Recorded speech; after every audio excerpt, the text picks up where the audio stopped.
రేపటి బోనాల పండగకు పాతబస్తీ ముస్తాబైంది. లాల్ దర్వాజా బోనాలకు అన్ని ఏర్పాట్లు చేసింది ప్రభుత్వం. రేపు రాజరాజేశ్వరి అవతారంలో సింహవాహిని అమ్మవారు భక్తులకు దర్శనమైనున్నారు. భక్తులకు దర్శనం, సెక్యూరిటీ, శానిటేషన్ కు సంబంధించి అన్ని ఏర్పాట్లపై హరిత అందిస్తున్న వివరాలు ఇప్పుడు చూద్దాం.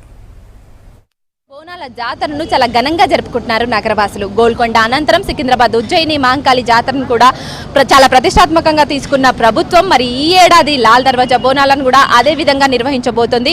మరి ఈ ఏడాది 108వ వార్షికోత్సవం లాల్ దర్వాజాలో జరగనుంది. మరి ఈ ఏడాది దానికి సంబంధించిన ఎలాంటి ఏర్పాట్లు చేశారో ఒకసారి నిర్వాహకుల మాటల్లో తెలుసుకుందాం. లాల్ దర్వాజా బోనాలంటేనే చాలా ప్రతిష్టాత్మకంగా జరుగుతాయి, మత సామరస్యాలకు అతీతంగా.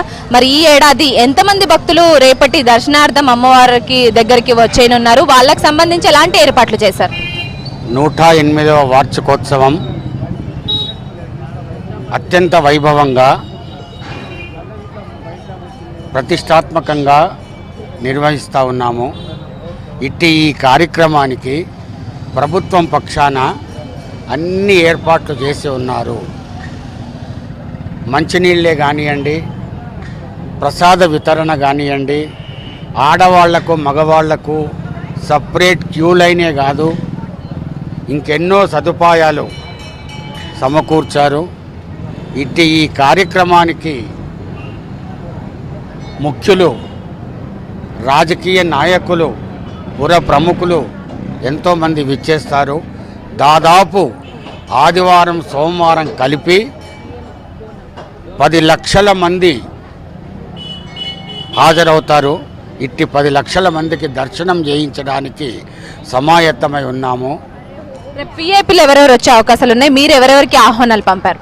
సీఎంతో పాటు ప్రతి మినిస్టర్కు, ప్రతి ఒక్క ప్రతిపక్ష నాయకునికి, ప్రతి ఒక్కరికి కూడా ఆహ్వానం అందించాము. ఈ కవిత గారు బంగారు బోనం ఎత్తుకుంటారు. ఇట్టి ఈ బంగారు బోనాన్ని తిలగించడానికి గత 3 సంవత్సరాలుగా ఎంతోమంది భక్తులు విచ్చేస్తూ ఉన్నారు. దర్వాజాకు సంబంధించి ఎన్ని రూట్లు ఉన్నాయి, ఏ రూట్ల నుంచి భక్తులు వస్తాయి, ఈజీగా అమ్మవారి దర్శనం అవుతుందని మీరు చెప్తారు? లాల్ దర్వాజా ప్రధానంగా చార్మినార్ నుండి లాల్ దర్వాజా 3 వరకు ఒక ప్రధాన దారి ఇది. ఆ తదుపరి ఇక్కడ అఖండమాదన్న దేవాలయం ముందు నుంచి మన సుధాటాకి బేలముచ్చలమ్మ నుంచి ఒక దారి ఉంటుంది. ఇంకోటి చతుర్నాగ వైపు నుంచి కూడా ఒక దారి ఉంటుంది. ఈ దారులన్నింటి కూడా ఇక్కడ భక్తులందరూ కూడా ఈ దారులందరూ గుండా వచ్చి అమ్మవారిని దర్శించుకొని ప్రత్యేకంగా దర్శనం చేసుకొని వారి మొక్కులను తీర్చుకుంటారు. ప్రతి సంవత్సరం కూడా పెద్ద ఎత్తున జనం కూడా ఇక్కడ కేవలం ఇక్కడ నగర ప్రాంతాల నుండి కాకుండా మిగతా జిల్లాల నుండి కూడా, హైదరాబాద్ జిల్లా నుండి కాకుండా నల్గొండ, మహబూబ్ నగర్, మిగతా ప్రాంతాలన్నింటిలో కూడా ఇక్కడ ప్రజలందరూ కూడా వచ్చి అమ్మవారిని దర్శించుకొని వారి మొక్కులను చెల్లించుకుంటారని చెప్పి తెలుస్తున్నాము. రేపు ఉదయం 4 గంటలకి దేవాలయాన్ని తెరవడం జరుగుతుంది. 5 గంటలకు అమ్మవారికి అభిషేకం ప్రారంభమవుతుంది.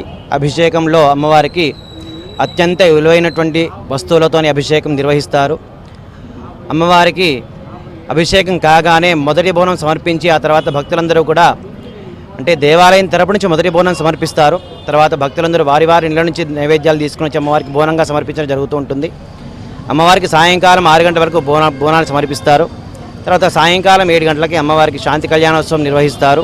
ఏమన్నా ప్రత్యేకమైన పూజలు ఉంటాయి? అలంకరణ విషయంలో ఎలాంటి అలంకరణ రేపు అమ్మవారిని సింహవాహిని చూడొచ్చు అనుకోవచ్చు? రేపు అమ్మవారిని రాజరాజేశ్వరి అవతారంగా మీరందరూ దర్శించుకునే అవకాశం కల్పిస్తున్నాము. కనుక రేపు అమ్మవారిని అత్యంత విలువైనటువంటి పుష్పాలన్నీ కూడా దేవాలయం కమిటీ వాళ్ళు ఏర్పాటు చేస్తున్నారు. ఈ పుష్పాలంకరణ బాగా ఉంటుంది కనుక భక్తులు అధిక సంఖ్యలో విచ్చేసి అమ్మవారిని దర్శించుకోవాలని కూడా మేము సూచిస్తున్నాం. మరి రేపు ఉత్సవాలు కూడా ప్రతి ఏడాదిలాగా ఎటువంటి అవాంఛనీయ సంఘటనలు జరగకుండా సాఫీగా జరగాలని మనము ఆశిద్దాం. కెమెరా పర్సన్ తిరుపతితో హరిత, V6 న్యూస్, హైదరాబాద్.